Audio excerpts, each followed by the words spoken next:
Hey there, stalkers of the night. I have decided that if we can hit 1,200 subs, I will do a massive face reveal with a huge surprise for all of you. It has been a good run so far. Let's make it even better for the future. Share this video everywhere you can, and let's get back to the stories.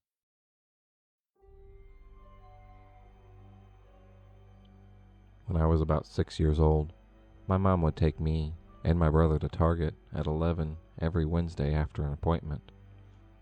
It was one of those huge super Targets.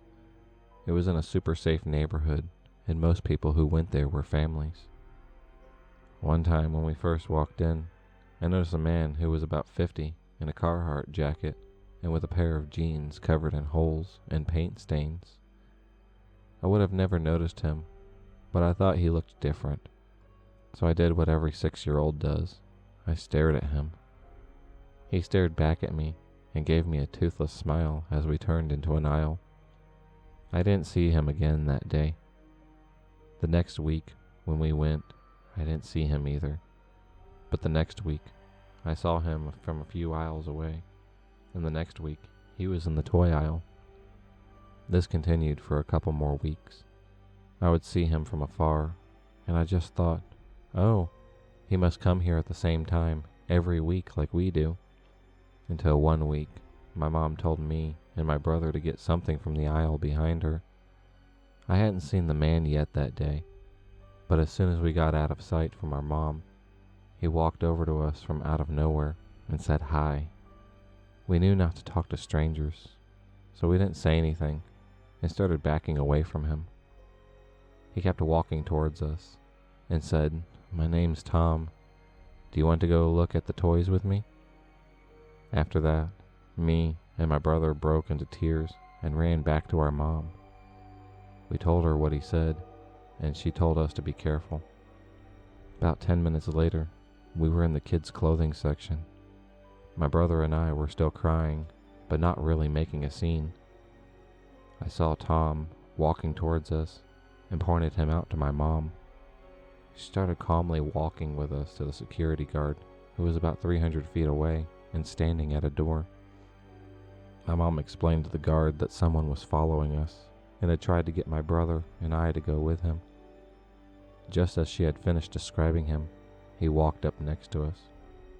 He started loudly talking to the guard, and I have no clue what he said.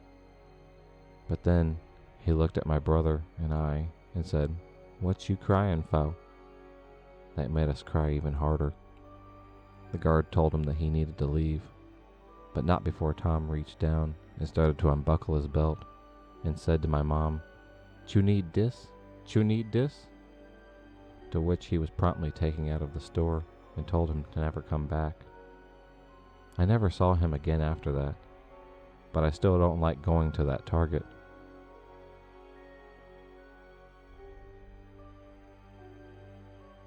I was about 13 and shopping in Target one day with my mom.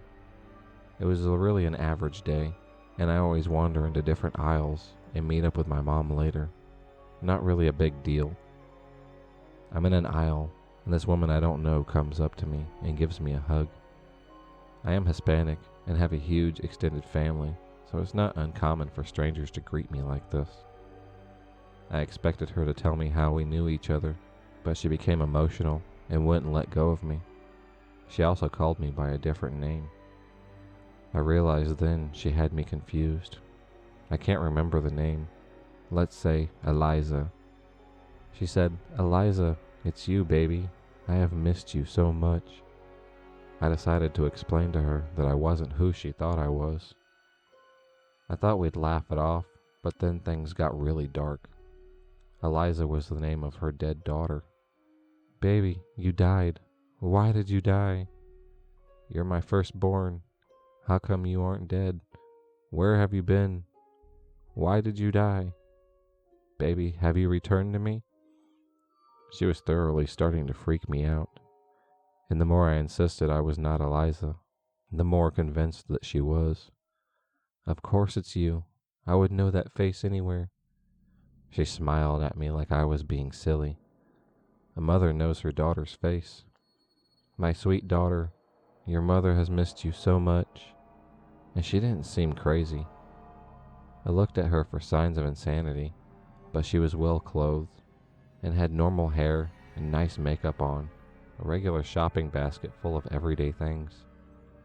More than that, I can feel she genuinely believed it, in a sober, non-crazy way, or at least that's how it seemed. I was so freaked out by her being convinced about me that I even began to doubt myself. I made an excuse and ran away from her and found my mom. I told her the story, half expecting some revelation about me being Eliza, or maybe some explanation somehow, like a relative who had passed away tragically that I have an uncanny resemblance to. I realized when I saw the look of fear and horror on my mom's face that the whole thing was just this woman being crazy. My mom isn't a very protective mother, but not very nurturing either, and I was 13, but the entire rest of the time at the Target, she held me really close and made sure I didn't leave her sight. That stayed with me for a while. I was afraid other people in Eliza's family would come up to me insisting I was their dead relative. Thankfully, it never happened again. Let's not meet ever again, crazy lady.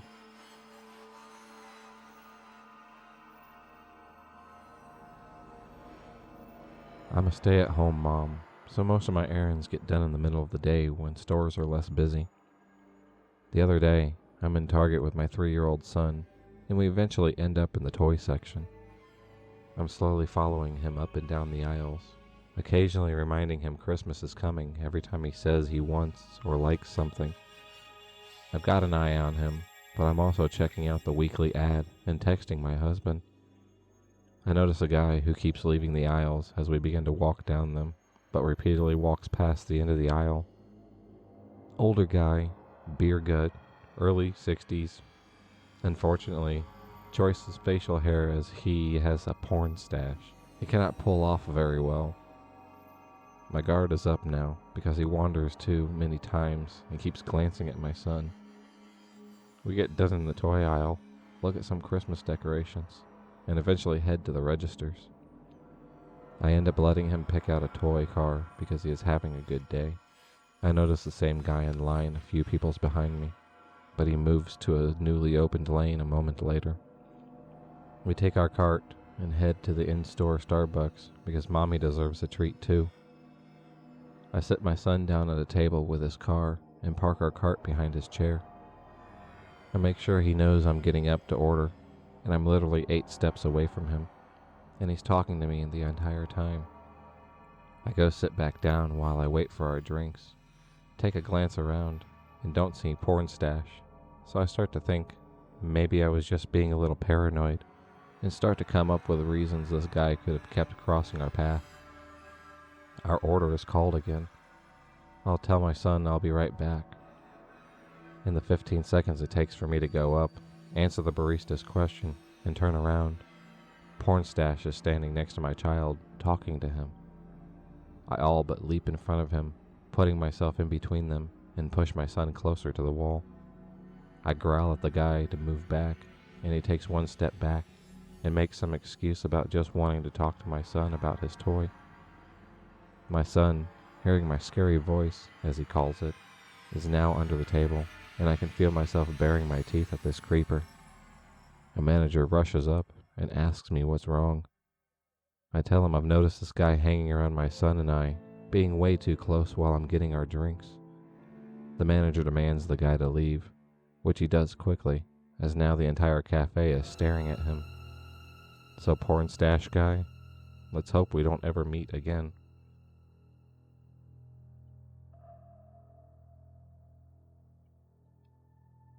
This story isn't overly scary, but certainly made me feel frightened at the time.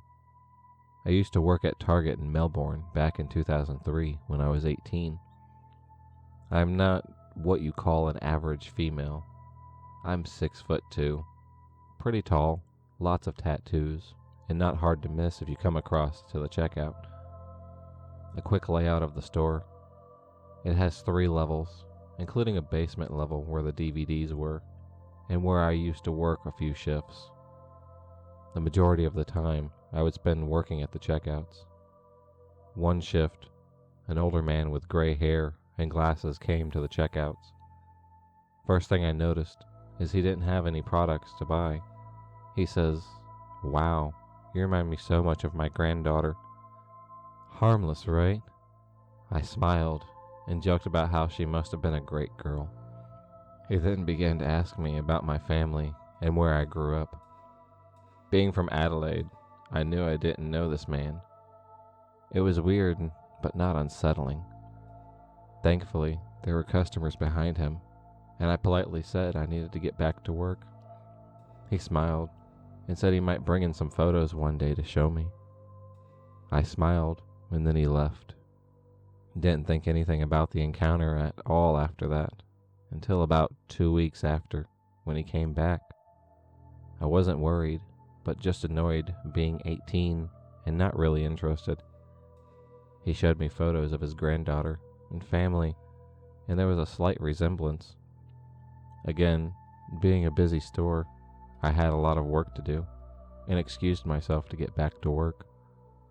He stood in the store, staring at me for a long while, which I noticed, and this was making me very uncomfortable. My biggest mistake was not letting my supervisor know at the time. I didn't really tell anyone except for a friend who asked who he was. Skip to 3 weeks later, and yep, you guessed it, there he was again. But this time, he looked sad.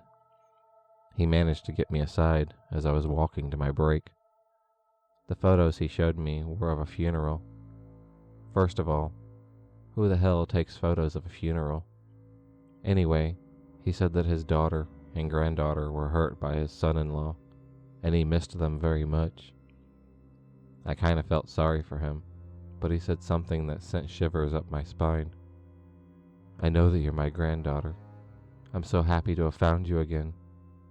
What the actual hell?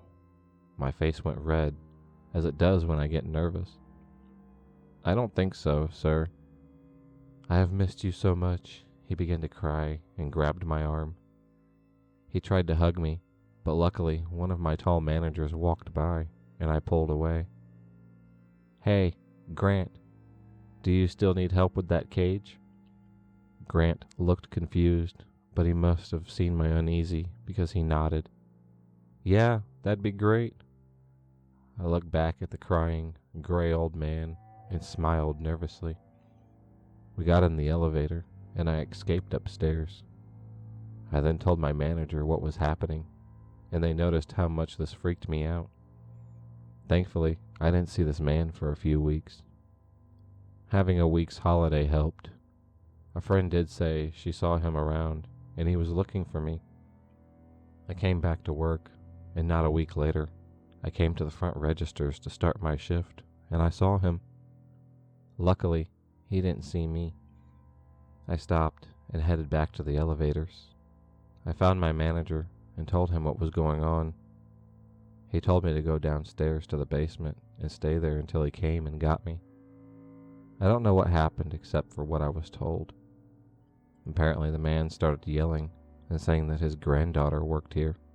Started yelling that he needs to see me.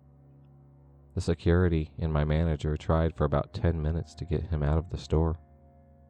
He had photos with him, female clothing, and a bracelet. I can only assume they were from his granddaughter. He started screaming his granddaughter's name and had to be dragged out of the store. From that day on, I spent most of my time in the basement, working the registers there. I left that job to move back to Adelaide soon after. I did kind of feel sorry for the man, having suffered such a loss. He was obviously not accepting their deaths. In saying that, though, old, gray-haired Target man, let's never meet ever again.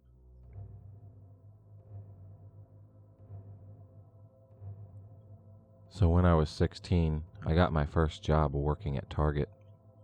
Most of what I would do is walk around the store, tidying up and stocking shelves. It was a pretty easy job. One day, I was stocking food when a guy comes up to me to ask where a product was. I told him and offered to show him where it was, so I walked him over and then started to leave. He was like, "Wait!" Assuming he needed more help, I went back over, and he immediately started grilling me with questions. How old are you? What ethnicity are you? Where do you live? Do you always work here? And to my dismay, when do you get off work today? He had a really creepy, unsettling smile, and he was vaguely cross-eyed, which in this situation just added to his creepy vibe. I just said I didn't know when I would get off work and deflected most of his other questions and walked away. A few days later, he appeared in the store again and found me. I was scared when I saw him, and he again asked when I would get off work. What was I doing after work? I again said I didn't know and started to walk away again, but he followed and started telling me that I was so beautiful, just like his wife. He was getting really uncomfortable, so I tried to find a coworker and talk to them to try to get away from him, or at least have someone else witness his weirdness. I couldn't find anyone, so I said I had to go to work at the cash register instead. That got him to go away, but not before he gave me the creepiest smile ever and said, "See you after work." I was scared at that point in case he stalked me home after work or waited in the parking lot for me. I didn't want to tell my manager since I had just started my job and didn't want to make a big deal about this. Stupid decision, but luckily nothing happened after work. The guy stopped showing up and never saw him again. Guess he just wanted to scare me, but still, creeper in Target, let's not meet ever again.